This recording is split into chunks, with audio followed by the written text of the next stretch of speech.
ke kamar papa. Emang kamu tadi ada masuk ke sini naruh HP kamu, ah? Iya, tadi aku kesini mau minjem charger ke papa. Ya udah, kalau itu sekarang keluar.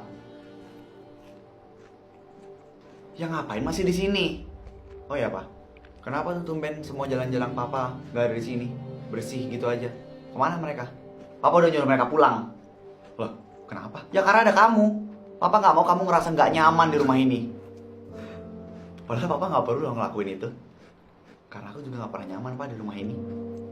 Aku juga di rumah ini cuma sebentar kok. Besok juga aku udah bakal balik ke base camp lagi. Kenapa kamu nggak tidur di rumah aja sih, Jak? Kan kamu punya rumah. Rumah apa yang papa maksud? Bukannya papa sendiri yang udah ngehancurin rumah itu?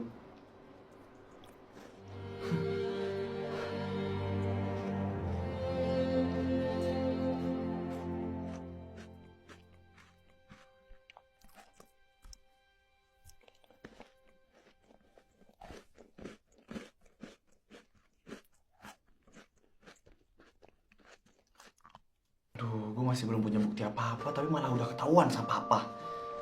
Yes! Dito. Halo, Dit. Lo lagi di mana? Di rumah. Kenapa? Rumah lo? Ya rumah bokap gue lah. Berarti lo nggak tinggal di base camp lagi dong? Coba bilang. Besok gue udah tidur di sana lagi. Kenapa? Nggak betah di rumah sendiri? Ya gimana mau betah, orang rumah udah kayak neraka. Ya udah, kalau emang mau tidur di base camp lagi ya silahkan. Kenapa lo nelfon gue? Ya gue sebenarnya mau ngasih info sih, tapi kayaknya jangan lewat telepon deh. Info penting. Emang pernah gue ngasih info yang nggak penting? Ya, siapa tahu lo mau ngasih info kalau nasi terbuat dari padi. Itu mah lo anjing. Ya udah, info apaan? Gue nggak enak kalau misalnya bilang di telepon. Ya udah, itu bisik-bisik aja. Kalau misalnya nanti udah jadi. Ya nggak sepalan itu juga, babi. Ya makanya kita ke base camp aja, kita bicarain di sana. Nggak mau. Gimana kalau misalnya masih ada penyadap suaranya si Rafa di sana? Udah gue buang tuh boneka. Udah gue beres juga tadi di base camp. Wah, keren banget nih ketua. Ya makanya lo buruan ke base camp. Gue belum bisa ke base camp, Dit. Udah di sini aja. Gue keburu kepo nih sama info yang mau lo bilang. Kayaknya orang tua kita kerja sama deh. Hah? Kerja sama apa? Iya, mereka semua tahu tentang kematiannya Haikal. Iya, bokap gue juga tahu. Lo tahu kan, orang tua kita itu semuanya punya uang dan kuasa. Iya, tahu. Jadi mereka itu berusaha buat nutupin kasusnya orang tuanya Raffi ini dari semua orang. Hah? Makanya selama ini kasus ini tuh kayak tertutup rapat-rapat. Karena ada banyak banget orang-orang penting yang terlibat, termasuk orang tua kita. Ya ini gue tadi gak sengaja dengar aja sih pas bokap gue ngobrol sama orang tuanya Raffi. Anjing emang. Ya makanya itu, gue bener-bener gak percaya kalau orang tua gue terlibat. Lah apalagi gue aja kecewa banget nih sama mereka. Pantesan mereka ngelarang kita buat nyari tahu tentang kasus ini lebih jauh. Ini bakalan rumit sih, Jak. Karena yang kita lawan itu ya orang tua kita sendiri. Bener juga ya.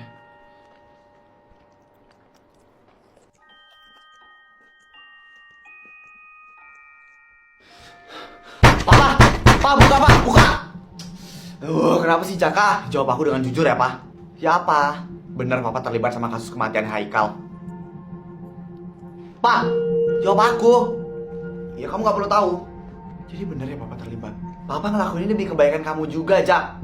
Kebaikan apa yang Papa maksud, ah? Haikal meninggal karena orang tua Raffi dan Papa malah ngelindungin mereka. Ngelindungin pembunuh, Pak. Raffi itu teman kamu. Jadi wajar dong kalau misalnya Papa ngelindungin orang tuanya teman kamu. Enggak. Papa tuh gak ngelindungin temen aku. Papa cuma ngelindungin temen Papa sendiri. Ya Haikal juga temen aku, Pak. Kalau kamu udah tahu tentang ini, lebih baik kamu diem. Enggak, aku gak bakal tinggal diem aja. Aku bakal kasih tahu tentang semua ini. Jaka! Ini gak adil buat Haikal, Pak. Aku gak rela Haikal meninggal dengan cara seperti ini. Kamu itu cuma anak SMA yang gak tahu apa-apa ya, Jak. Kalau gitu aku bakal ngebuktiin kalau anak SMA ini bisa ngelawan kalian para petinggi.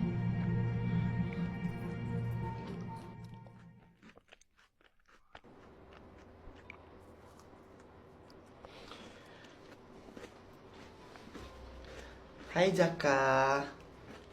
Ngapain lo kesini? Jaka, kemarin aku gak jadi lo main sama papa kamu. Terus, lo kira gue peduli? Jaka, pergi lo dari sini. Bawa teman-teman lo pergi dari sini. Karena gue udah muak banget ngeliat kalian. Kalian semua keluar dari rumah ini, gue udah benar-benar sesak ngeliat kalian. Jaka, lu jangan ngedeket ya. Jangan sekalipun lo nyentuh gue. Gue bilang keluar, lo semua juga keluar. Ada apa ini? Ada apa? Ada apa? Suruh semua jalan-jalan papa buat keluar dari rumah ini. Udah muak banget dengan mereka. Ya nggak bisa dong, Jak. Ya udah, kalau gitu biar aku yang pergi. Jaka, Vivi, apa-apaan? Kamu kenapa kau pegang-pegang anak saya? Enggak gitu kok, Om. Maksud aku, saya ini emang suka mempermainkan perempuan, tapi tidak dengan anak saya. Dan saya tidak akan pernah memberikan izin kepada kamu untuk menggoda anak saya sendiri.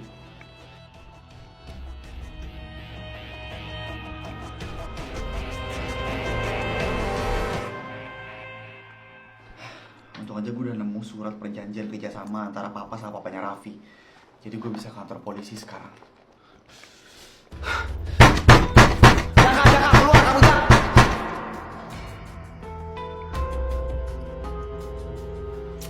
Lepasin!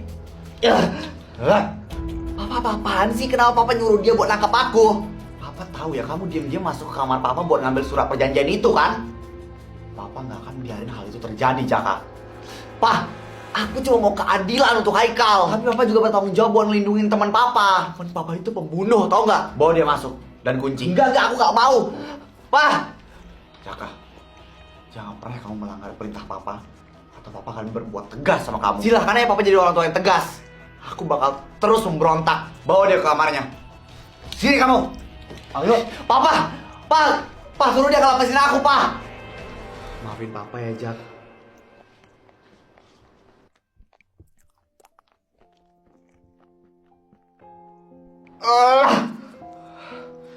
Papa gue udah jahat banget sama anak sendiri. Masa dia ngurung anaknya di tempat kayak gini? Gimana cara gue bisa ngejalanin rencana gue? Gue harus bisa keluar dulu dari sini. Ya, gue harus keluar dari sini. Tapi siapa orang yang bisa bantu gue di situasi kayak gini ya? Ayo dong, Jak, pikir.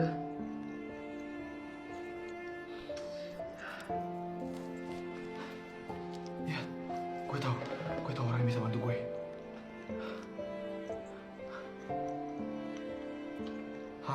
Halo Elan, halo? Elan, bantu gue.